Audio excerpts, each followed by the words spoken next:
Are you coming to the tree where they strung up a man?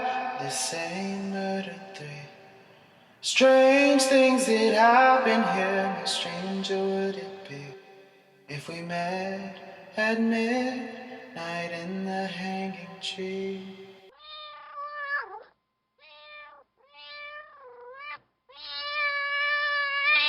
And welcome to the show. I'm your host, Chris James. Tonight, I'm going to be talking about some haunted forests found on the planet. But first, the Edinburgh UFO Conference and Festival has been rescheduled for April 8th through the 10th, 2021. The three-day event will take place in historical Edinburgh Municipal Auditorium, the City Hall Courtyard, and the Edinburgh Conference Centre at Renaissance. You can gather there for the three-day event, which will kick off on Thursday, April 8th, with an open mic event at the historic Edinburgh Municipal Auditorium. It's quite a building. You should see it. I believe it's over 100 years old and in very good condition. The festival is April 9th, and it's free to all who wants to show up. It will feature UFO merchandise, live entertainment, a costume contest, there's a laser light show, kind of like a Pink Floyd concert, food and family-friendly activities from 6 till 10 p.m. The conference is April 10th, that's a Saturday, and it will be at the Edinburgh Conference Centre at Renaissance from 9:30 till 6:30. Attendees will hear from some of the most renowned UFO researchers in the world. Edinburgh UFO Conference is the third best UFO conference on the planet. Don't miss out. The Edinburgh Municipal Auditorium and City Hall Courtyard are located at 415 West University Drive, and the Edinburgh Conference Centre at Renaissance is located at 118 Paseo de Prada. For more information about this event or for ticket information, go to edinburgharts.com or call 956-383-6246. I hope to see you there, and oh yes, that's Edinburgh, Texas, not Scotland. I watch the Weather Channel just about every morning. I want to have a 50-50 chance of knowing what the weather's going to be like. I could flip a coin, but I don't like being responsible if I'm wrong. I've noticed the talking heads use the same terminology as each other.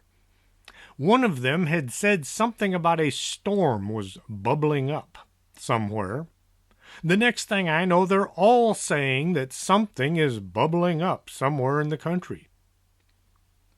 The other day I heard one of them say it was smothered and covered about a storm. Then it hit me. They're all using terms used by Larry the Cable Guy. He was always talking about bubbling up and smothered and covered. He used these terms when talking about being in the bathroom. This has added a whole new hilarity to listening to the forecasters talk about what might be happening in parts of the country. Next time you hear them on the Weather Channel talk about something being smothered and covered, you're going to have a whole new idea in the back of your mind. I wonder if any of these folks know that what they're saying is actually a part of a comedy routine. People talk about haunted houses all the time. It's a staple of Hollywood. They come out with dozens of movies each year. There are probably thousands of books available on the subject as well. Then you've got haunted ships. The Queen Mary in Long Beach, California. The Lexington in Corpus Christi, Texas. Lots of ships being haunted by lots of spirits. There are a few haunted cars out there. People seldom consider forests to be good places for ghosts. up until they find themselves wandering around in the middle of some deep, dark woods and the sun is going down. Now, some of you all know what I'm talking about. I did a show about some places that are considered not only haunted, but downright cursed. I don't see much difference in how the place gets its reputation. If weird or scary things happen, then it will seem to be haunted. One of my favorite haunted forests, one I've never visited and probably never will, is the Aokigahara Forest in Japan. Aokigahara is also known as the Sea of Trees. It's a forest on the northwest flank of Japan's Mount Fuji, flourishing on 11.5 square miles of hardened lava that was ejected by the last major eruption of Mount Fuji in 864 AD. The western edge of Aokigahara is a common destination for tourists and school trips who go to visit several caves that fill with ice in the winter. Parts of the Aokigahara are very dense, and the porous lava absorbs sound, helping to provide visitors with a sense of isolation. We did some school trips back when I was young, and never visited a haunted forest known for suicides. I guess Japan looks at things a bit differently. In Kojiki, or the Record of Ancient Matters from the year 712, old and mythological stories were collected. Among the many topics is the one that talked about the Yami. The Yami, the dark land of the dead, is the place where the dead dwell after they die, and once the dead have eaten there, it's impossible to return to the land of the living. In the limits of the Kojiki, some creatures prevent the exit of those who are in the underworld. Yami is neither heaven nor hell. It's kind of like the next dimension where everybody winds up no matter how good or bad they were while they lived. The legends say it is simply a dark place where the dead remain. If someone dies and wakes up in the Yami, they just might be able to escape back to the land of the living as long as they don't eat or drink anything there. The Kojiki tells the legend of Izanagi, the creator deity, who ventured into the Yami to look for his beloved Izayami, who was also his sister and one of the other creator deities who had died. In his travels through the Yami, Izanagi described the place as being suffocatingly dark, shadows that hid the appearance of the dead. The Aokigahara Forest, or the Suicide Forest, was formed 200 years after the publication of the Kojiki, so it would not be the legendary Yami.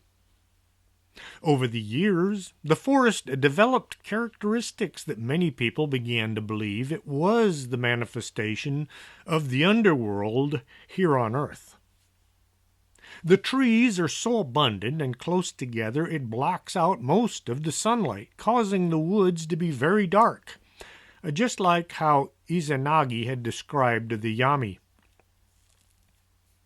Back in feudal Japan, in 1185, Japan fell into hundreds of land disputes between competing warlords, and food became scarce. A suicide was reserved for the upper society who failed to live up to their expectations. Peasants were expected to keep living despite a lack of food. The only way they were allowed to die was old age or if they were killed by the warlords. If a family had an older member who was unable to pull their weight, it was customary to take them to the woods and leave them. Come on, Grandma, we're going on a trip.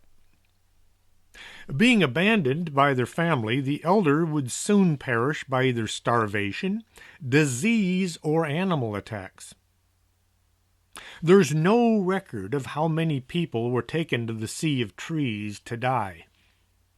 This policy of abandoning the sick and elderly went on for over 600 years.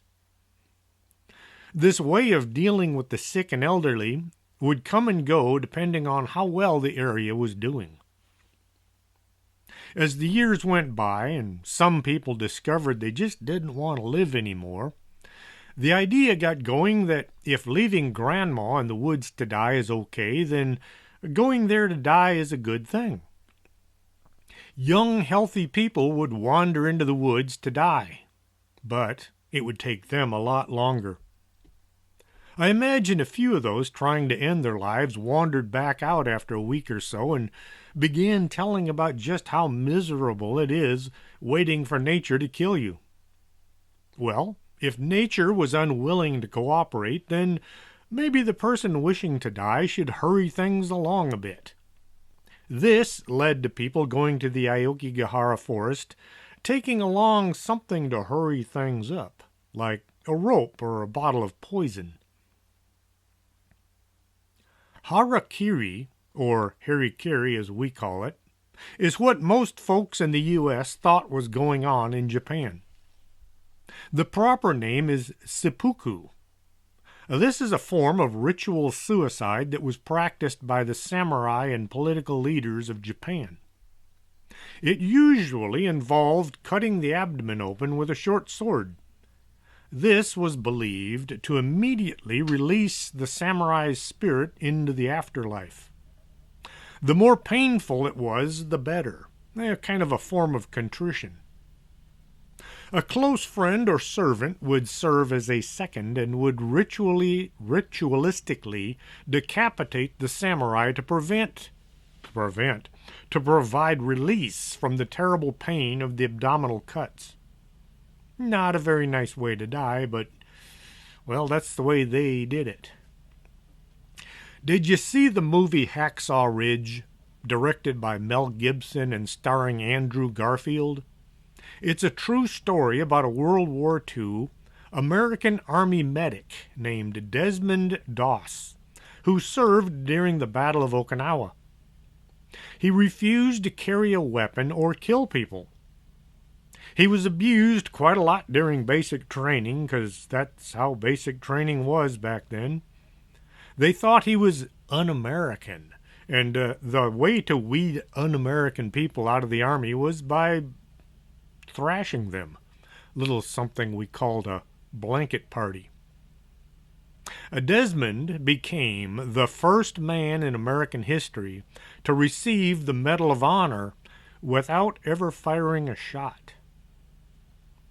In the movie, the commander of the Japanese forces on top of the ridge realizes they're going to lose, so he performs seppuku. His second then finishes the job.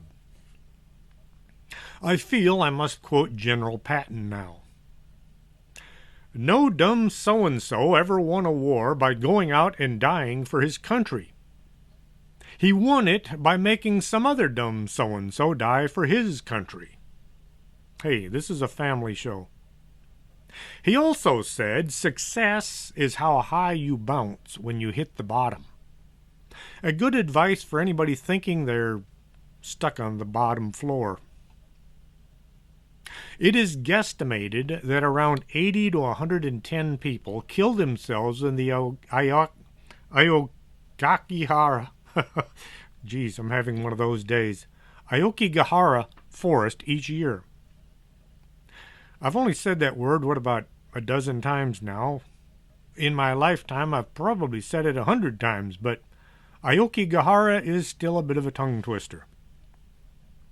Okay, this is based on the number of bodies found. Each year, the authorities assemble a search party. Oh, what a party they're about to have.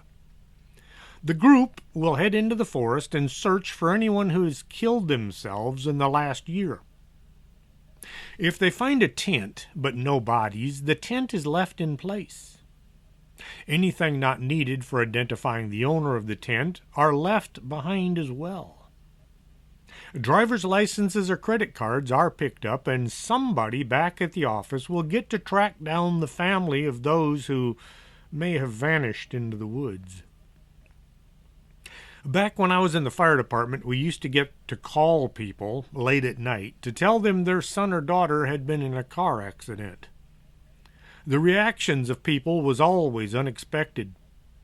Some would go completely nuts, while others were very relaxed and they wanted to know when and where and what they needed to do next. When you dialed that phone number, you never knew what you're about to have in your life. During the search of the woods, any bodies found would be removed, and an attempt to identify the remains would begin. If the person had been nice enough to hang on to their IDs, the body could be moved on to the next of kin. A lot of those going out to end their lives have been known to place all of their possessions on a tree stump or in a clearing.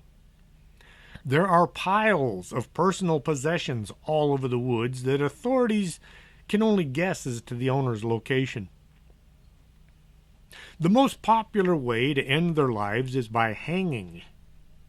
Somebody told them that it was a relatively quick and painless death.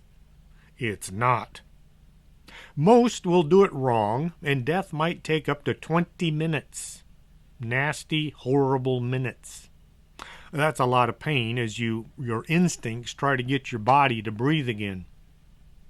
The searchers will cut down the body, but they leave the rope where it's hanging, kind of like a memorial to those who were there.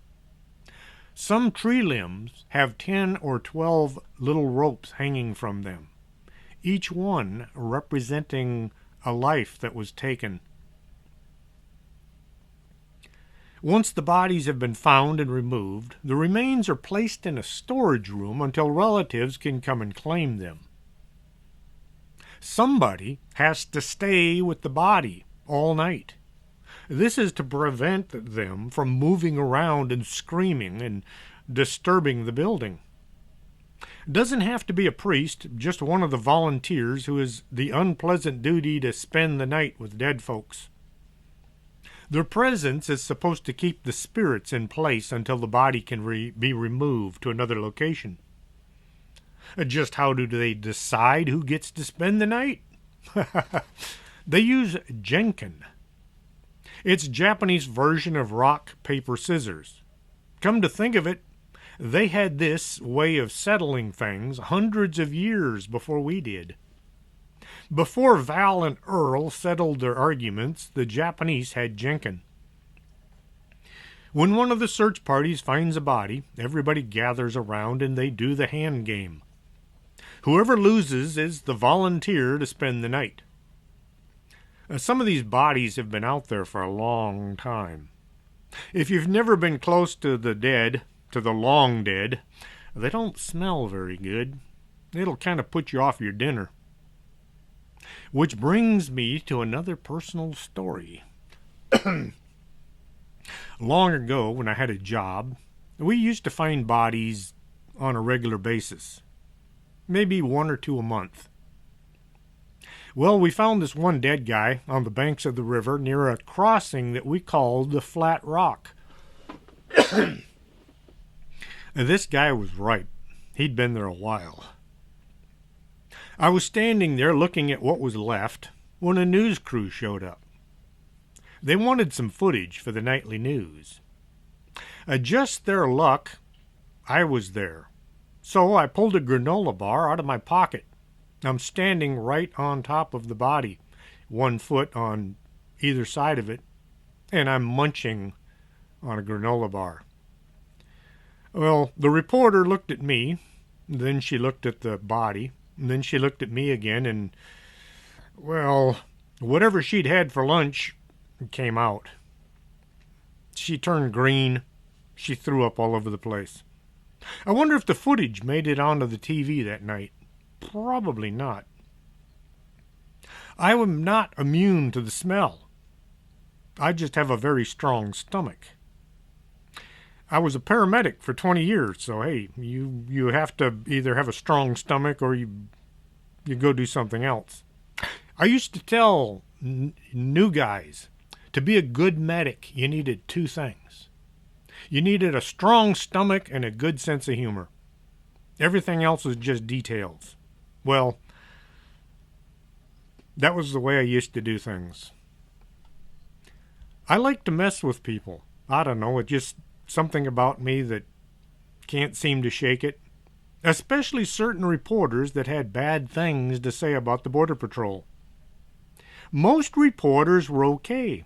They would treat us like humans. They never talked bad about us. But there were some out there that, no matter how good of a job we did, they didn't like it.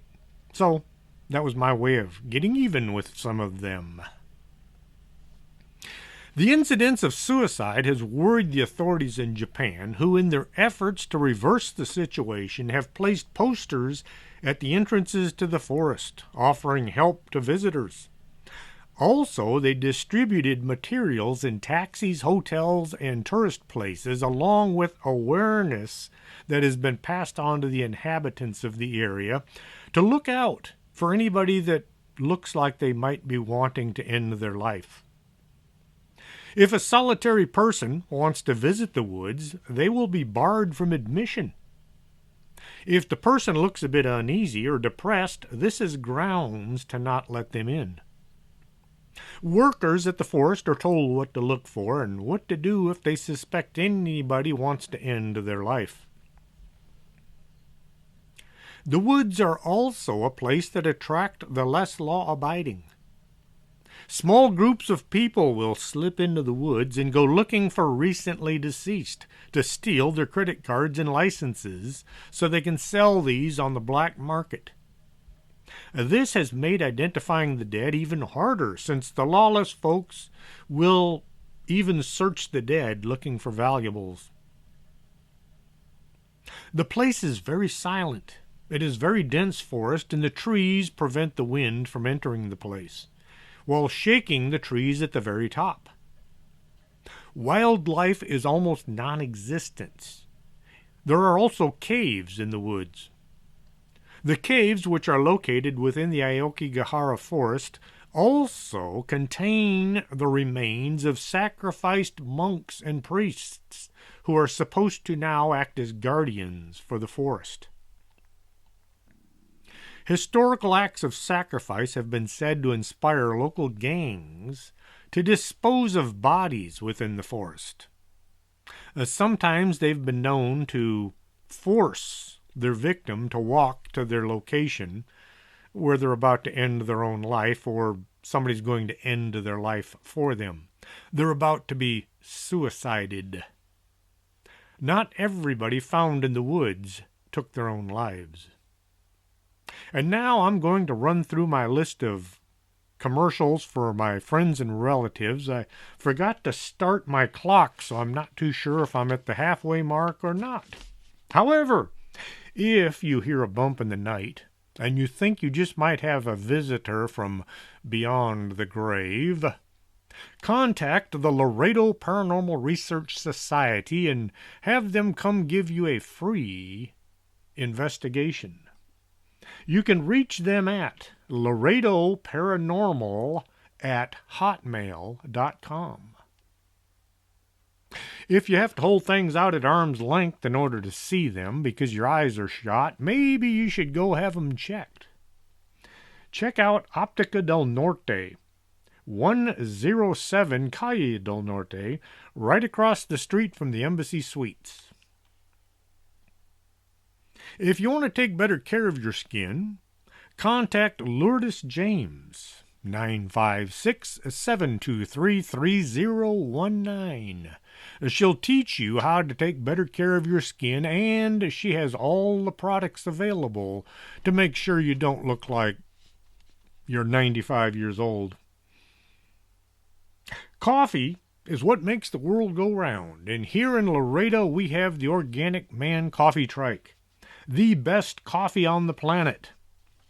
If you're not in Laredo and you can't get by, you can always order it at organicmancoffeetrike.shop. Best coffee on the planet. Life is too short to drink bad coffee. And now back to suicides. A Japanese tradition holds that if a person dies in anger, sorrow, or sadness, their soul, or yuri, remains trapped on the earth. The soul continues to wander until the conflict has been resolved. In the case of all those abandoned in the Aokigahara Forest, their souls have never found rest. Japanese spiritualists believe that the negative energy of these yuri are absorbed into the trees. Visiting the forest, you may agree. The forest canopy is so dense that even when the sun is high, you can have difficulty seeing around you. Many have gotten lost in the forest, only to be found later, much later, laying amongst the roots of the trees. The forest is visited by hundreds of people during the day. These folks all follow the well-marked trails. There are signs pointing out the correct way to see all the sights without any misadventures. When the sun goes down, the woods are closed to just about all visitors. I don't know if this is a rule or just a suggestion. The forest floor is dense with magnetic volcanic soil. Compasses have been known to fail. Any hiker following what they think is a good azimuth for a few miles may discover they've been walking in a circle. An azimuth is a horizontal angle or direction of a compass bearing.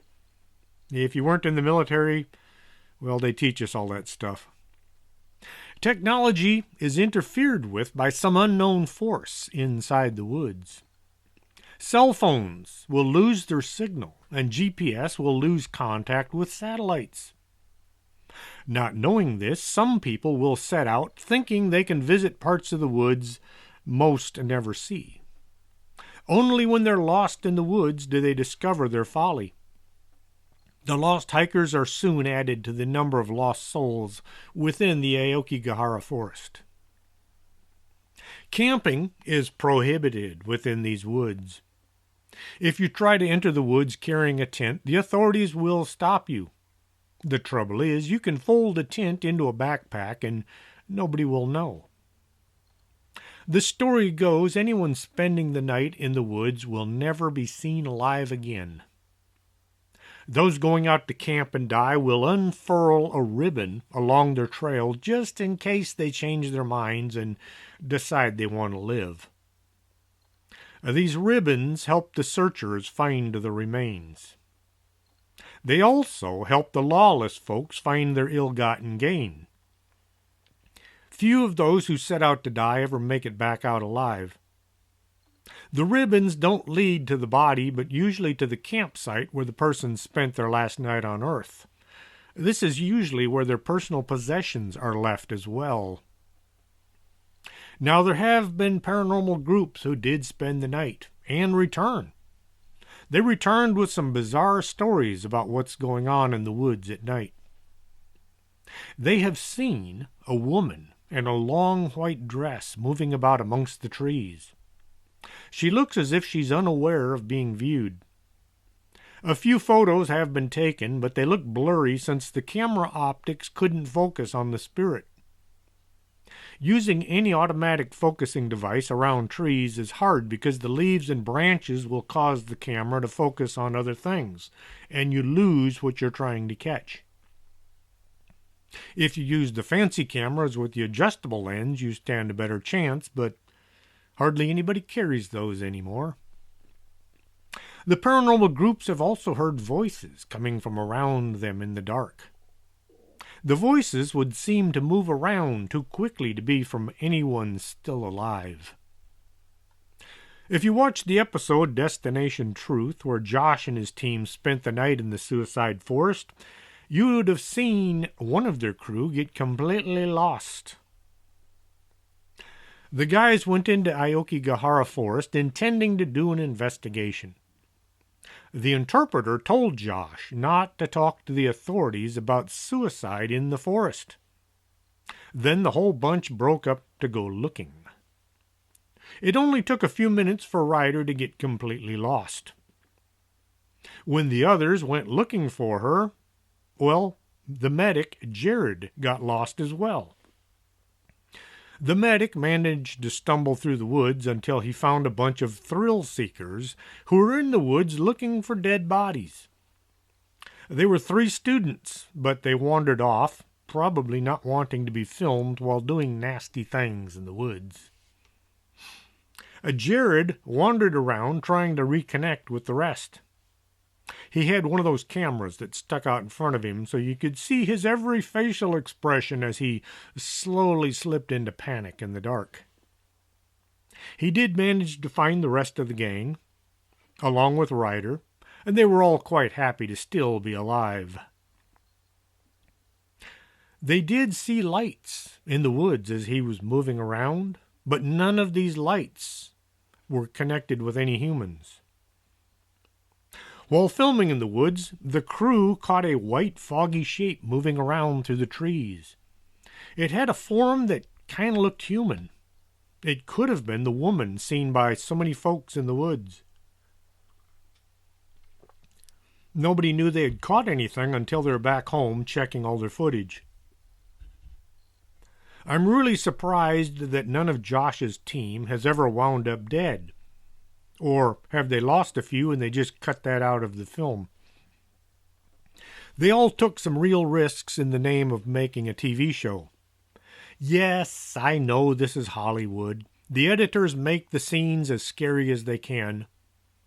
Editing can make a fairly innocuous scene look like an outtake from Jaws. It is still possible to wind up in a situation where things get out of hand. After all, look what happened to Steve Irwin. The bizarre activity is not only within the forest. The folks living or passing by have some encounters as well. People say they hear screams coming from the dark woods late at night. A vixen, a female fox, does make an almost human sound on occasion. It sounds like somebody's being murdered. People who live near fox habitation know what this sounds like. People say there are foxes in the woods, but they are hardly ever seen. The woods have very few animals in them. The locals have grown to the point where they know the difference between the sounds of animals and the sounds of spirits. Many of the locals can look at a group of visitors going into the woods and know who is there looking and who is there to stay. None of the folks living near the woods ever go there to die. They consider this to be the wrong thing to do. Most of the locals don't even visit the Aokigahara Forest on the nature trips. They consider the woods to be something you just don't mess with. Inside the woods, people have seen a fog suddenly form and move about. It's also been seen on the roads around the forest. It looks very localized and it stays in a small upright form. On occasion, they have seen the woman in white moving around amongst the trees. Faces have been seen peeking from around the trees. The face will disappear from sight. Should the witness think somebody is just messing with them and go over to the tree to have a look, they'll discover there's nobody there. They also see hands or arms waving from behind the trees, only to have the same discovery. Many hikers have seen a Buddhist monk inside the forest who is known to be there trying to dissuade people from committing suicide. Nobody knows where this monk is from or where his remains may be, but they believe him to be the ghost or a Yuri. People have reported seeing him in all parts of the woods, and at night as well as in the daytime. Many folks report feeling the feelings of being watched when they're hiking inside the forest. There's no apparent reason for such feelings, as there's no wildlife or human life around at the time, but it's that constant feeling that there's somebody staring at you. The secret behind the deaths is believed to be the will of the spirits. Locals believe that the spirits of the dead can call to the living to bring them to this doomed place and take their lives. Seeing as those who live right next to the woods are not affected, I wonder what the spirits are looking for. It's as if the spirits are looking only for souls that don't live close by. Wandering the forest at night is prohibited due to the belief of beings emerging from the formations of the lava holes in search of victims to drag to the underworld. The sightings of faces, limbs, shadows, and fog are believed to be the night-dwelling beings. A common item found by suicide search teams is a cassette or digital recording device. Those who choose to end their lives sometimes want to have their last words left behind. They take a recorder with them, and then just before the end, they pass on their last words. When the searchers find these recordings, they will not listen to them. It is believed if you turn on the recorder and listen, you will be cursed. It's as if these final words will bring you bad luck or instill a wish to follow these dead folks to the underworld. I wonder about the authorities when they get these recording devices. Who is the unlucky investigator that has to play the recording? Do they have to perhaps say some special prayer to safeguard their soul, or maybe they have to have a priest on hand when they do it? People have reported becoming severely ill, deeply depressed, and they hear voices coming from the woods. Visitors say they've seen figures in and around their cars on desolate roads, particularly that of a woman with long black hair and a long white dress. She has glazed eyes.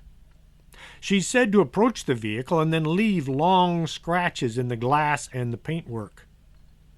Further reports say she can sometimes be seen inside the houses around the woods. She's either seen looking out or in through the windows. Those who need to drive by the forest have reported seeing things. During the daytime, some have seen a wispy image that looks kind of like a person on the side of the road. Others have seen people walking along the side of the road who vanish as soon as the vehicle gets close. At the night time, the number of sightings increases tenfold. Citizens who drive by the forest try to ignore anything seen but not explained. They say that most companies require their drivers to turn their headlights off and drive only using their running lights. This is to make the spirits less likely to be attracted to their vehicles. There are quite a few videos filmed by people driving by the forest. Some are just plain weird looking, while others are obviously hoaxed. You have to watch a lot of these videos to try and figure out which ones are real and which ones aren't. Suicide is the final solution to a temporary problem. Those who choose to kill themselves never know just how much pain they are about to pass on to others. I was planning on talking about a bunch of different haunted forests on tonight's show. I had a list. As I was researching the Aokigahara Forest, I kept finding more and more things that I found fascinating. Way more than I had on my last show on the subject. I did say I was going to talk about the the Hayabachu Forest. Yes, having one of those. I need more coffee, that's the problem. The Oyabachu Forest was also on my list of shows for tonight. Yes, Josh and his crew did an investigation, two actually, in the weird location as well. Both times, cameraman Evan Stone got attacked. Am I the only one who's noticed that Josh's camera guys are named Weed and Stone? Brian Weed is one of the most skeptical guys on the show. He's also the one that caught a UFO while down in Bolivia. Caught it on camera. Evan Stone, he's a little more like I am. He believes in things, and he's the one that gets attacked the most.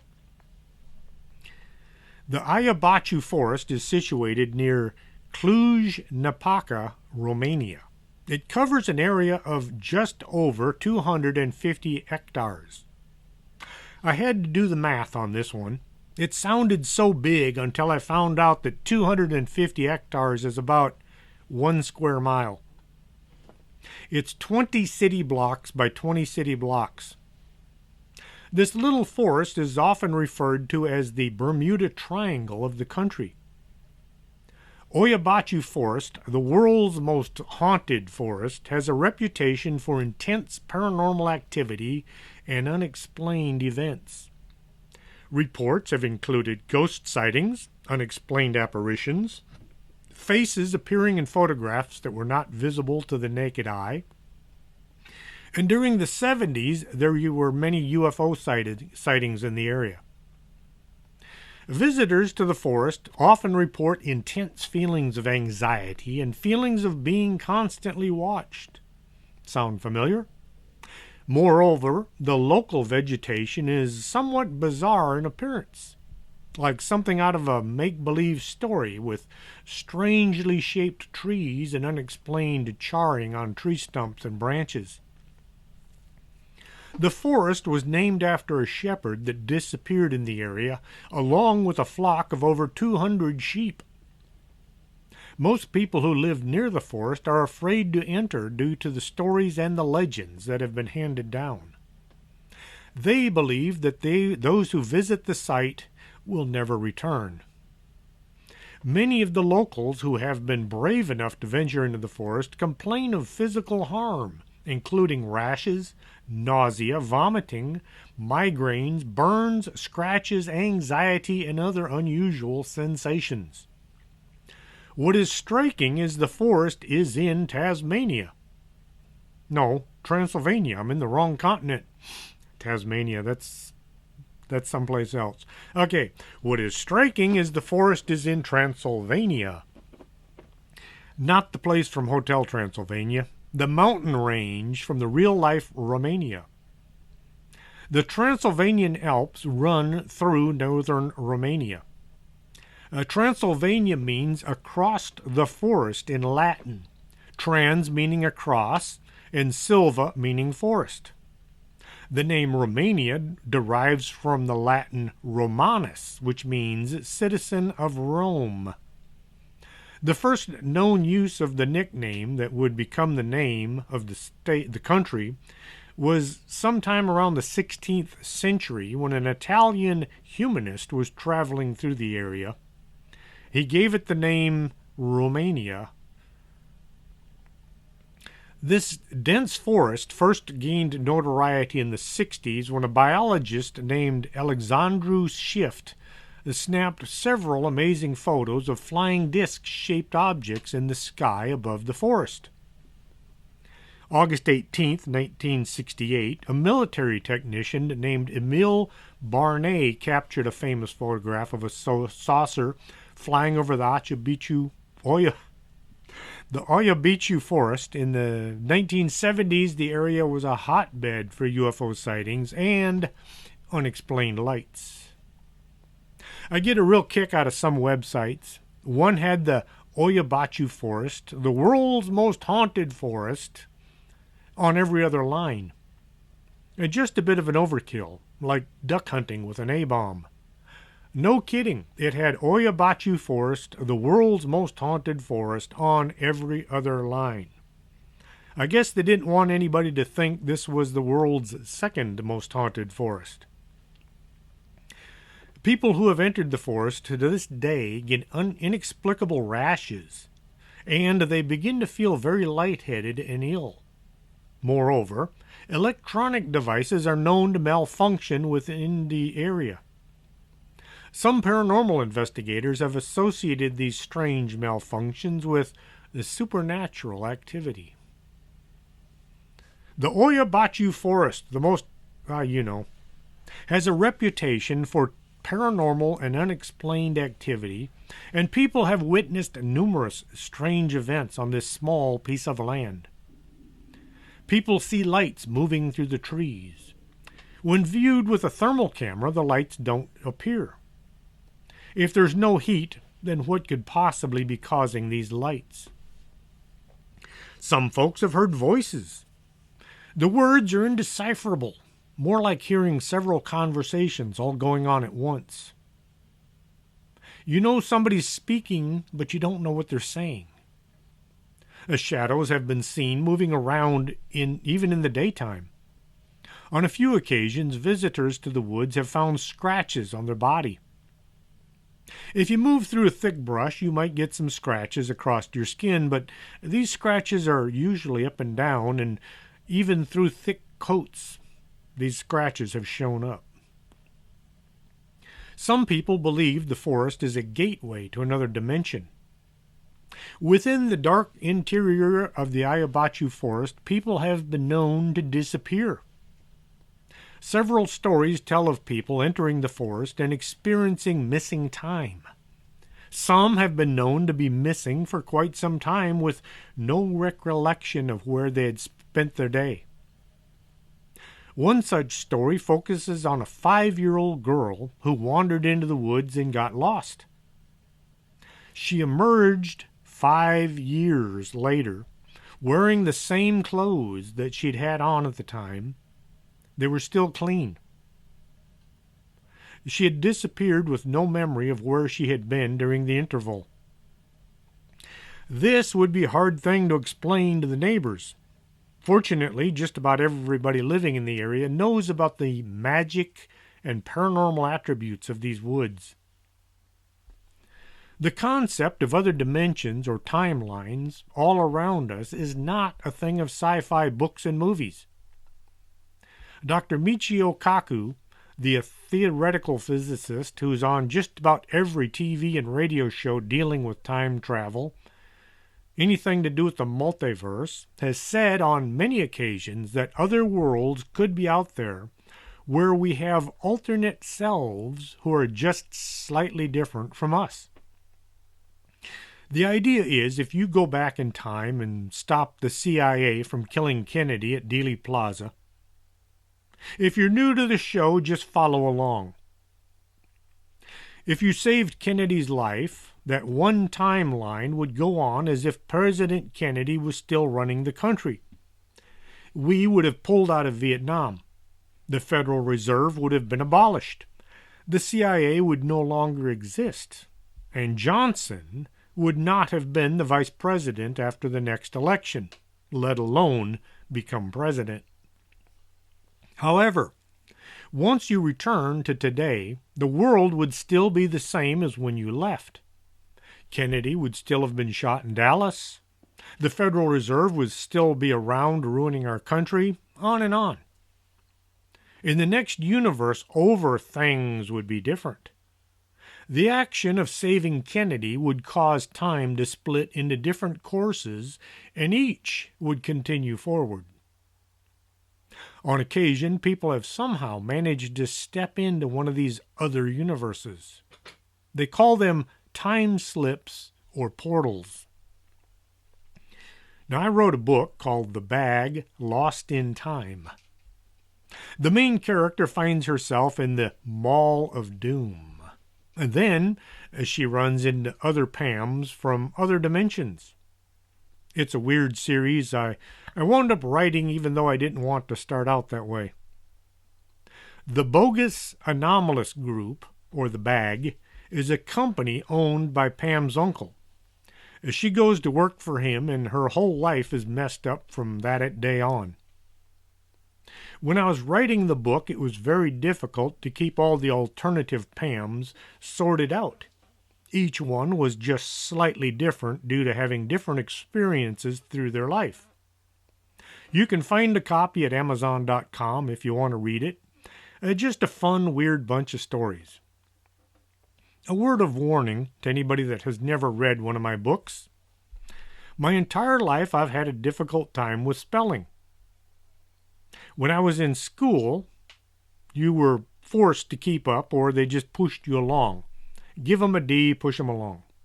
I had a good strong C or D in many classes. Weird thing is, I also had a lot of A's. One extreme to the other. It all depended on whether I was interested in what the teacher had to say. So if you're reading one of my books and you find a spelling mistake or 2 or 3 or 4, just ignore it. I get a lot of mail from people correcting my spelling mistakes, and I just ignore that. Back to the Oyabachu Forest. The woods are thought to be notoriously haunted by the Romanian peasants who were murdered there. It is believed that their souls of these tormented ghosts are trapped within the woods. Those brave enough to venture in at night have seen what look like glowing red or green eyes in the distance. These eyes will watch the folks as if someone or something is following their every move. These eyes can't be animals, they're too high up off the ground. In the daytime, people have reported seeing black clouds drifting through the forest. The visitors to the forest say they feel as if somebody is watching them at all times. More recently, the paranormal energy of the forest has taken on a form of poltergeist and ghostly activity. One paranormal TV series, an investigator sitting in the clearing in the forest was scratched and thrown on the ground by an unseen force.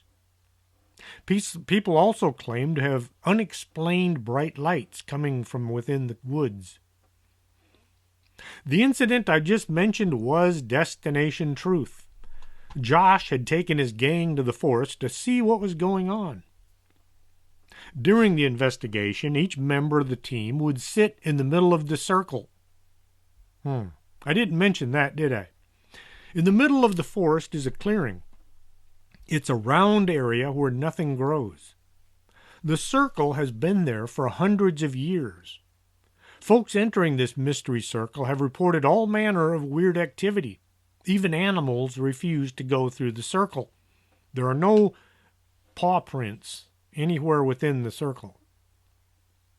The investigator who had these weird experiences was Evan Stone, one of Josh's cameramen. Each member of the team took turns sitting in the circle. As Evan was sitting there cross-legged, he is suddenly propelled backwards about 6 or 10 feet.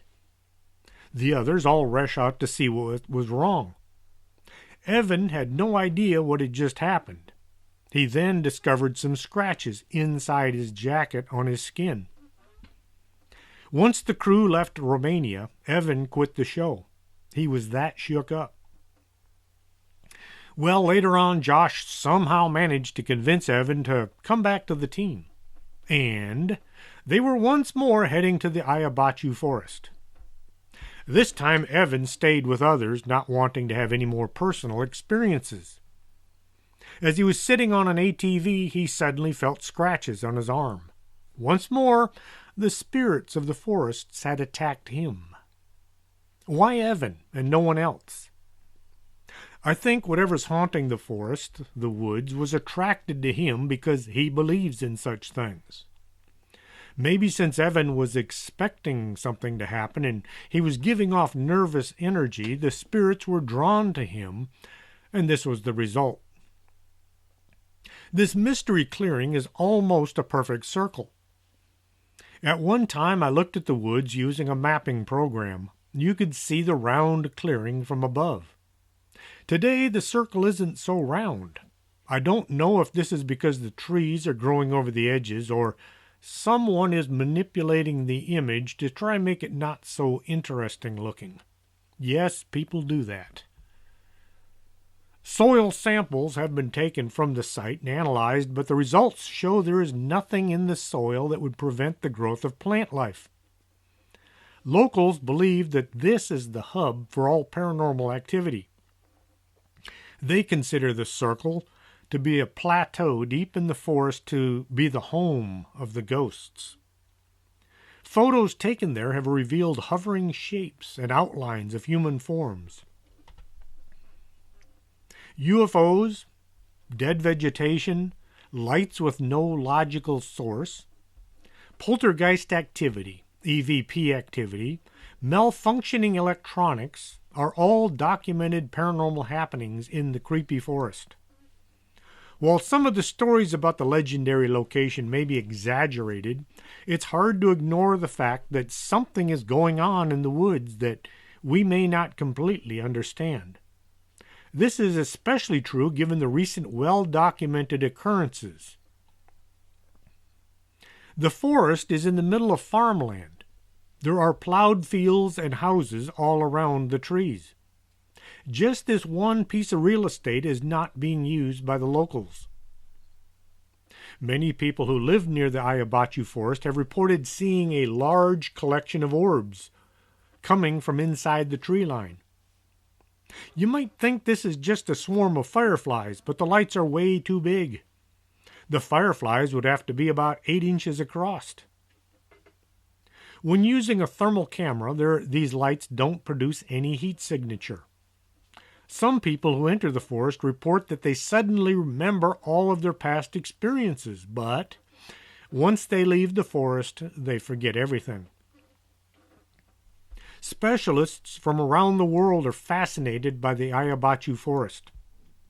Researchers from Germany, France, the United States, Hungary have all spent time studying the mysteries. Some have managed to capture bizarre manifestations on film, faces and apparitions. Some of these images are reportedly seen with the naked eye, and others only show up on photos and video. The vegetation in other parts of the forest is also bizarre. There's a section of woods where all the trees are bent right at the base. These trees all lean in one direction and then grow upwards once more. Had some very strong wind blown when all these trees were young, one or two might have been bent, but not all of them. This bend is right at the base of all the trees.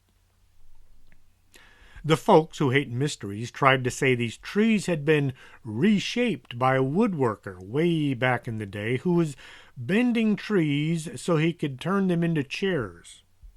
Well, if you want to explain away a mystery using bizarre explanations, I guess this is it.